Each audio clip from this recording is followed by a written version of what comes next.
amiga. Salut frères et sœurs, chers amis.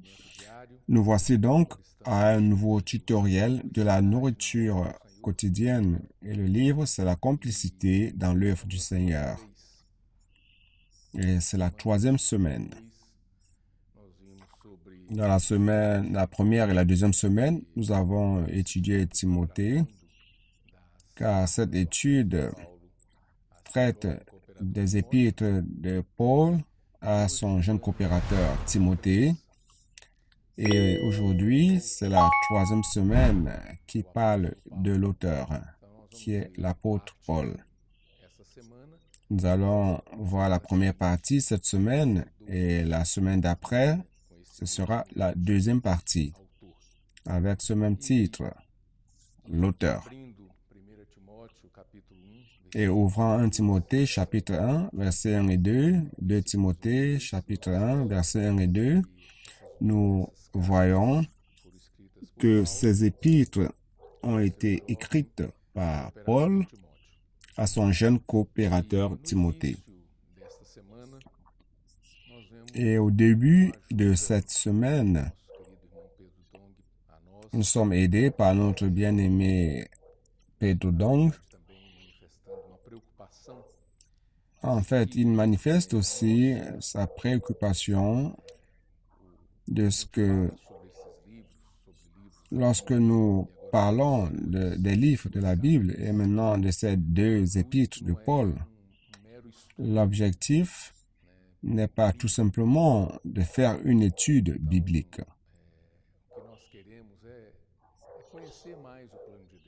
Ce que nous voulons, c'est de connaître plus le plan de Dieu, quelle est la volonté de Dieu.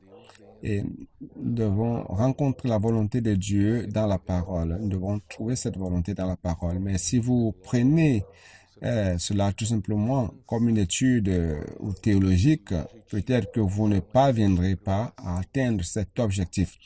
Donc ça, c'est une des préoccupations. Alors pourquoi se fait-il des soucis? Parce que dans l'histoire, nous voyons le peuple d'Israël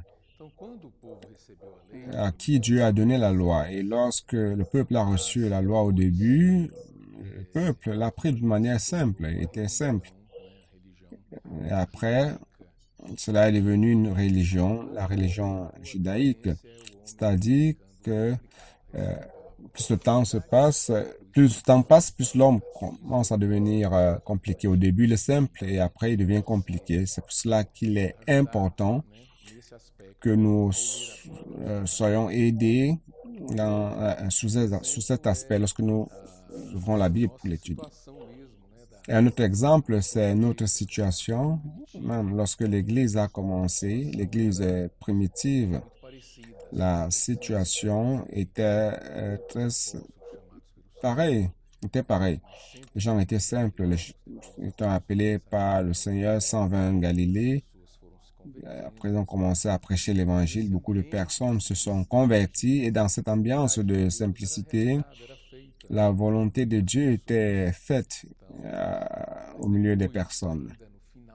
Mais après, vers la fin du 1er siècle, nous voyons que la dégradation est entrée dans l'Église. Il y a eu beaucoup de disputes religieuses, philosophiques, des études, chacun défendant un aspect de la vérité. Et jusqu'à aujourd'hui, nous voyons cela avec tout le système religieux actuel. Donc, à cause de cela, l'intention n'est pas de faire tout simplement une étude théologique de ces 2 épîtres de l'apôtre Paul. Mais nous désirons retourner à la pureté de l'évangile de Christ. Et durant les 2 premières semaines, nous avons vu que le jeune Timothée, jeune coopérateur de Paul, était quelqu'un de très proche de Paul, qui était très aligné par rapport à Paul. Et Paul pouvait compter sur lui. Si Paul était dans une situation de difficulté, de restriction, il pouvait voir en Timothée une personne qui pouvait envoyer visiter les églises pour subvenir aux besoins des églises. Donc, grâce à Dieu pour ce jeune coopérateur. Et aujourd'hui, Dieu veut avoir dans l'Église, il veut, il veut avoir dans l'Église des personnes qui lui soient alliées, qui soient sensibles à sa volonté et qui font réellement sa volonté, accomplissant son plan ici sur terre.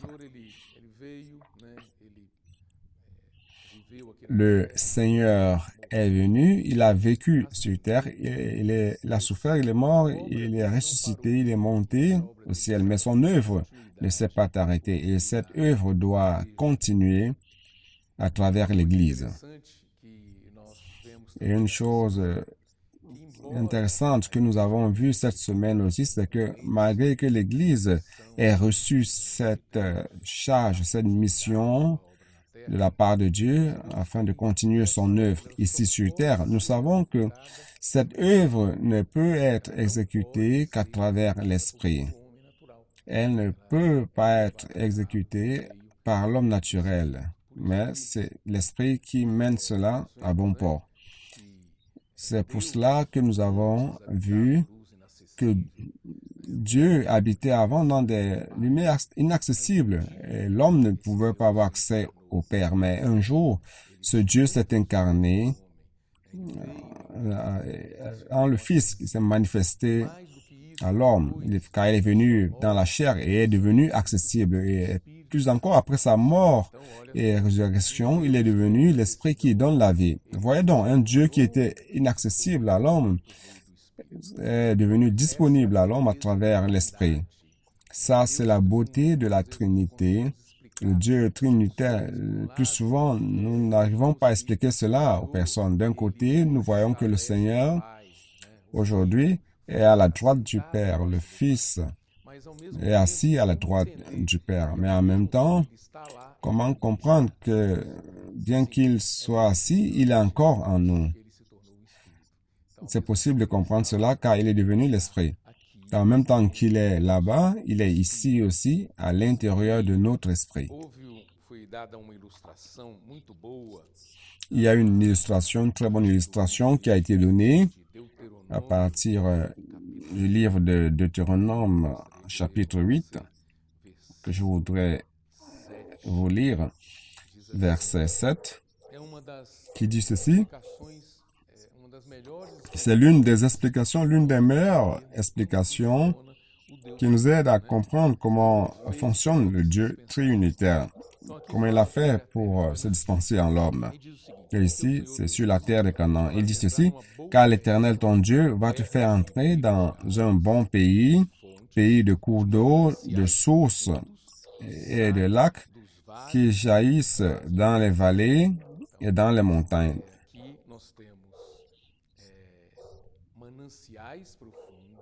Donc ici, nous avons des lacs profonds, c'est-à-dire un lieu qui n'est pas accessible à l'homme. Mais nous avons la source par laquelle ce lac peut se rendre accessible à l'homme qui est sur terre. Et après cela, on a des rivières d'eau qui coulent. Nous voyons quelque chose d'intéressant dans cette figure.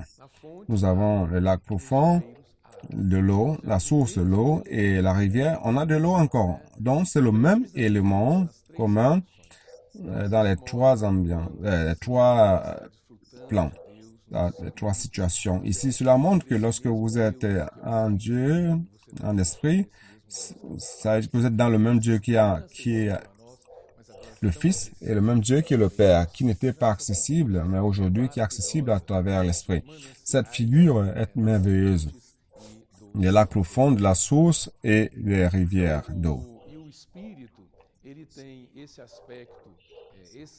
Et l'Esprit a cet aspect essentiel. Son essence, c'est Dieu, tout ce qu'il est et qui nous est disponible.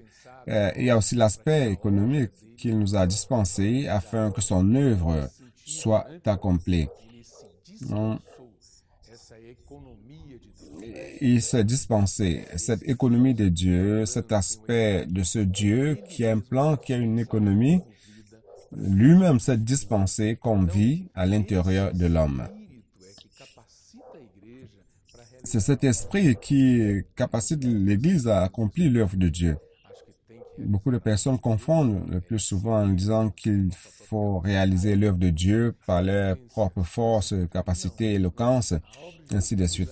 Mais non. L'œuvre de Dieu est réalisée à travers l'Esprit.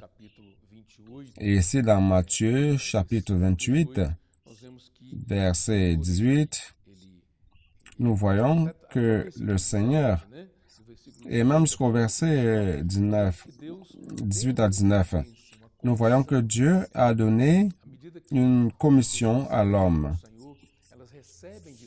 Au fur et à mesure que les personnes croient au Seigneur, elles reçoivent de Dieu une mission. Et il dit, allez et faites de toutes les nations des disciples, les baptisant au nom du Père, du Fils et du Saint-Esprit, et enseignez-leur à observer tout ce que je vous ai prescrit.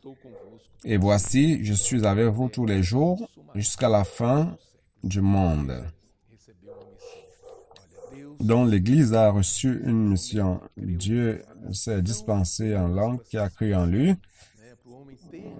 Il ne l'a pas fait tout simplement pour le faire, pour que l'homme ait Dieu en lui, mais il a fait cela afin de donner une responsabilité à l'homme, lui donner une commission, une mission à l'Église, c'est-à-dire à nous. Non, cela doit être clair de ce que nous sommes ici sur terre pour prêcher l'Évangile. Nous ne sommes pas tout simplement ici pour vivre comme chrétiens, comme enfants de Dieu, mais nous sommes ici pour coopérer avec Dieu dans la prédication de l'Évangile. Souvent les personnes, secourant les personnes, non seulement sauver les personnes du lac de feu, dans la prédication, par la prédication de l'Évangile, nous changeons le destin des personnes. Ceux qui étaient destinés au lac de feu n'y vont plus. Mais il ne s'agit pas seulement de cela. Au-delà de les sauver du lac de feu, nous devons prendre soin de ces personnes et les amener à avoir une vie normale de l'Église. Donc notre commission, notre mission, notre charge est plus grande que nous n'imaginions.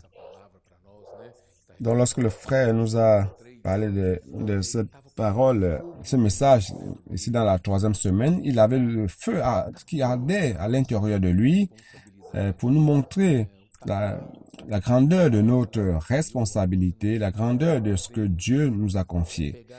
Nous ne pouvons pas laisser de côté cette commission et vivre comme un chrétien à l'intérieur de la maison, dans le confort, du sofa. Nous devons sortir de toute commodité. Nous ne pouvons pas rester sans rien faire, comme cela a été dit cette semaine. Alors, comment faire cela? Aujourd'hui, nous avons des personnes qui sortent pour contacter des gens à travers le colportage dynamique. Nous avons aussi Avance Jeune, Expo Livre, Book Café. Nous avons les groupes familiaux de soins et de multiplication. C'est-à-dire que nous avons des outils qui nous aident à être en contact avec les personnes, à les contacter. Vous pouvez vous dire que vous n'avez pas le temps pour vous impliquer dans ces choses, car vous avez besoin de temps pour contacter physiquement les personnes quotidiennement. Mais nous pouvons faire cela à travers les réseaux sociaux, à travers les médias sociaux. Nous pouvons amener la parole à travers WhatsApp aux personnes, les contacts virtuels. Il est clair, nous pouvons aider des personnes exerçant notre fonction. Donc, nous avons été suscités par Dieu, produits par Dieu, engendrés par Dieu comme Église pour coopérer avec lui. Nous voyons dans Actes, chapitre 2, la promesse de l'Esprit s'est déversée sur le peuple juif. Et nous voyons que cet esprit aussi, dans 1 Corinthiens 12, que cet esprit nous a été donné pour être bu. Donc nous avons reçu cet esprit, nous avons été revêtis par l'esprit et nous buvons aussi de l'Esprit. L'Esprit est venu à l'intérieur de nous, représenté par le peuple juif ce jour-là. Mais dans Actes chapitre 10 aussi, nous voyons que Dieu a utilisé Pierre afin que la parole parvienne aux gentils et que cet esprit puisse aussi être déversé sur les gentils. Les gentils ont reçu l'effusion de l'esprit. Et cet esprit a commencé à nous revêtir. Nous sommes revêtus de Christ. Galates chapitre 3, verset 27 dit que nous sommes revêtus de Christ. Nous sommes embrassés par l'esprit, revêtus de Christ. Tout cela, c'est pour que nous puissions coopérer avec Dieu et faire sa volonté. Nous sommes limités, il est vrai, comme hommes, mais alléluia, nous avons à l'intérieur de nous l'Esprit qui est omniscient, omniprésent et omnipotent et est capable de mener à bien la volonté de Dieu. Donc, ça vaut la peine de toujours faire les choses, nous retournant vers le Seigneur, le priant, dépendant de lui en toute situation. Alors, lorsque vous prêchez l'Évangile, c'est comme si vous accomplissiez une activité, mais en même temps, vous vous remplissez d'esprit. Lorsque vous prenez soin des personnes, vous remplissez d'esprit aussi. Même les contacts, lorsque vous paissez une personne par téléphone, par les réseaux sociaux, c'est comme si l'esprit va vous remplir. Parfois, les personnes disent, mais il ne s'agit pas seulement d'accomplir l'œuvre ou des activités. Il y a beaucoup de confusion sur cet aspect et nous voulons vous apporter de la lumière sur cela. Lorsque vous et moi, nous sommes impliqués dans l'œuvre de Dieu, nous sommes en train de nous remplir d'esprit. Nous permettons à l'esprit de nous embrasser, de nous revêtir. Nous sommes remplis par ce Dieu triunitaire merveilleux. Donc, que le Seigneur puisse trouver en nous des coopérateurs, tout comme il a trouvé en Paul, en Timothée, en Barnabas. Nous voyons que ces frères-là servaient le Seigneur dans Actes chapitre 13, et le Seigneur a appelé Barnabas et Paul pour l'œuvre que le Seigneur leur avait destiné à accomplir. Très bien. Donc, le mot fort de cette semaine, la phrase forte, c'est ne pas s'accommoder. Nous ne pouvons pas être à l'arrêt, inerte, devant tant de richesses qui nous est données. Créons des opportunités.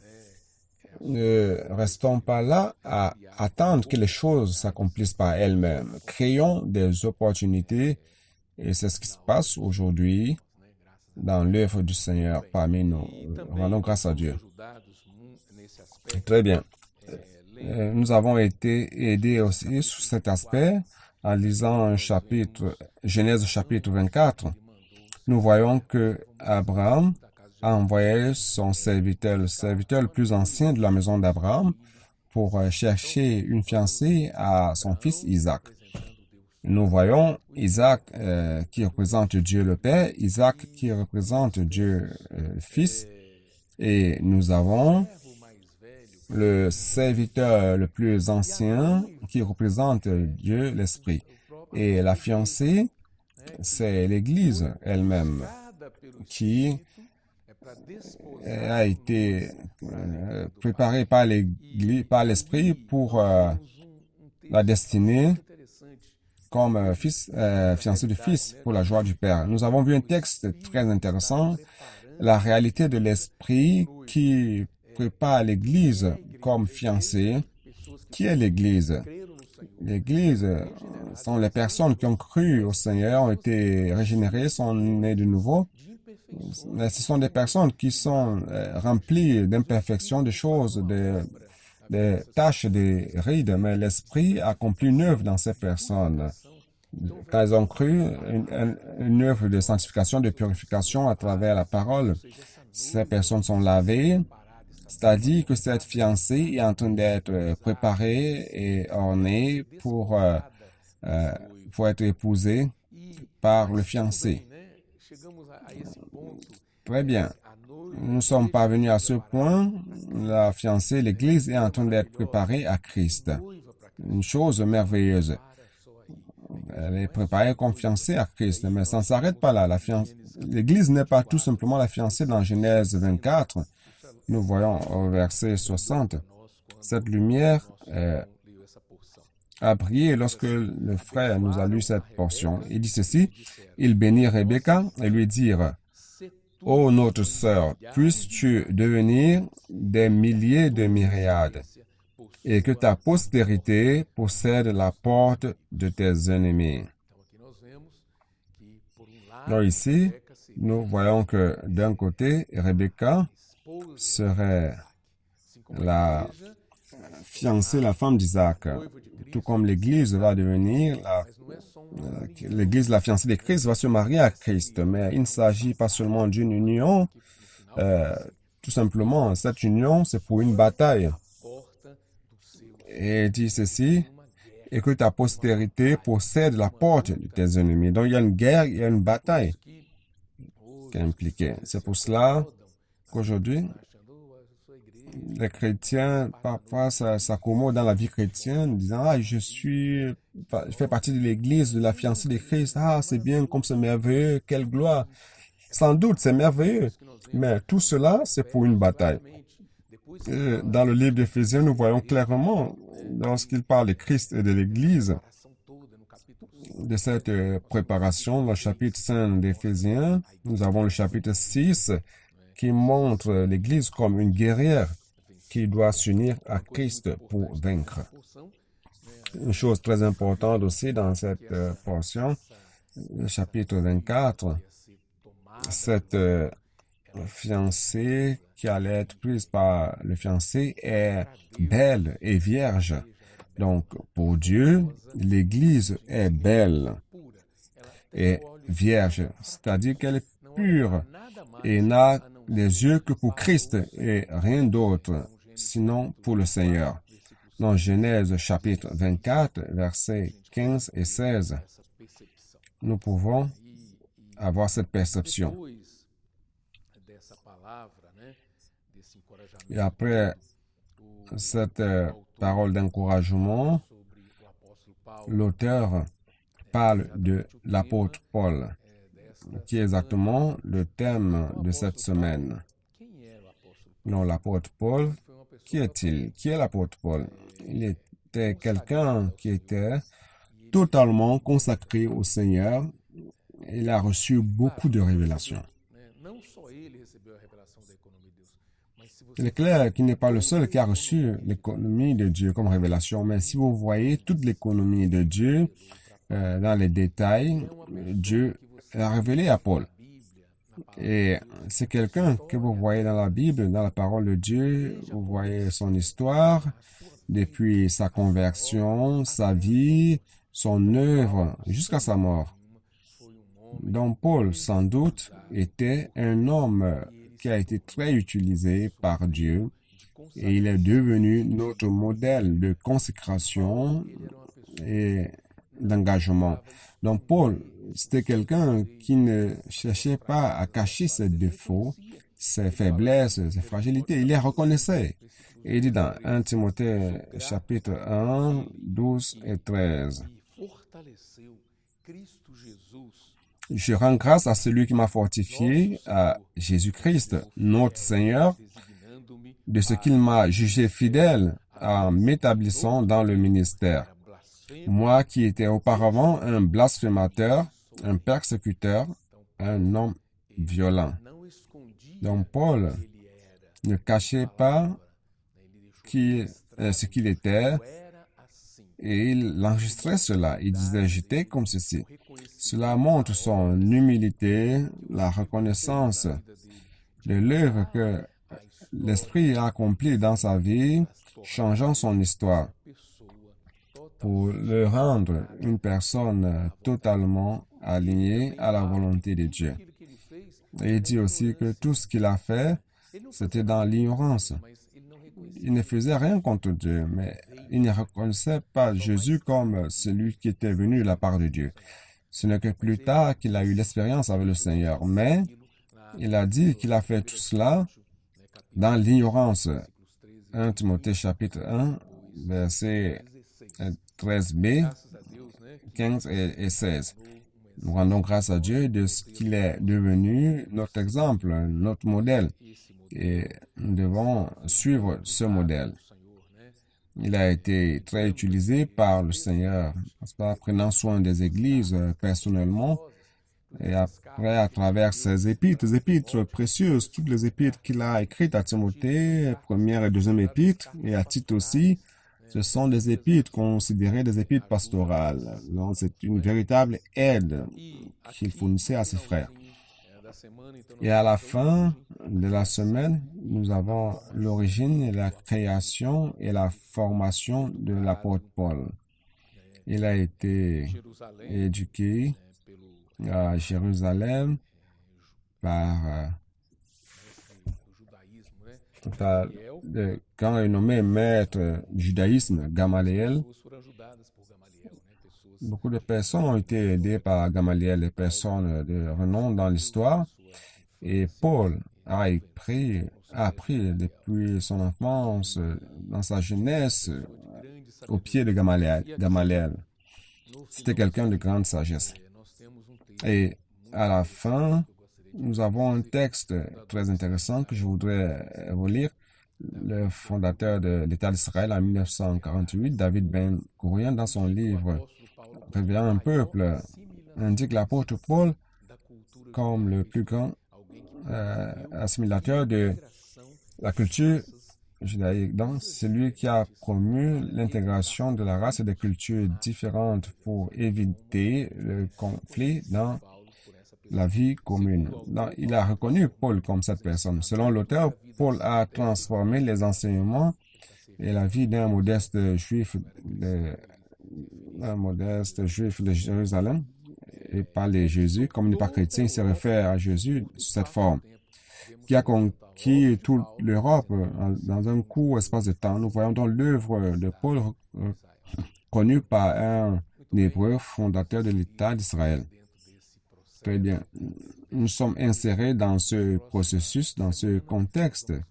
Et la semaine prochaine, nous allons voir plus de détails sur l'auteur, l'apôtre Paul, qui a écrit ces deux précieuses épîtres à son jeune coopérateur Timothée. Que Dieu vous bénisse.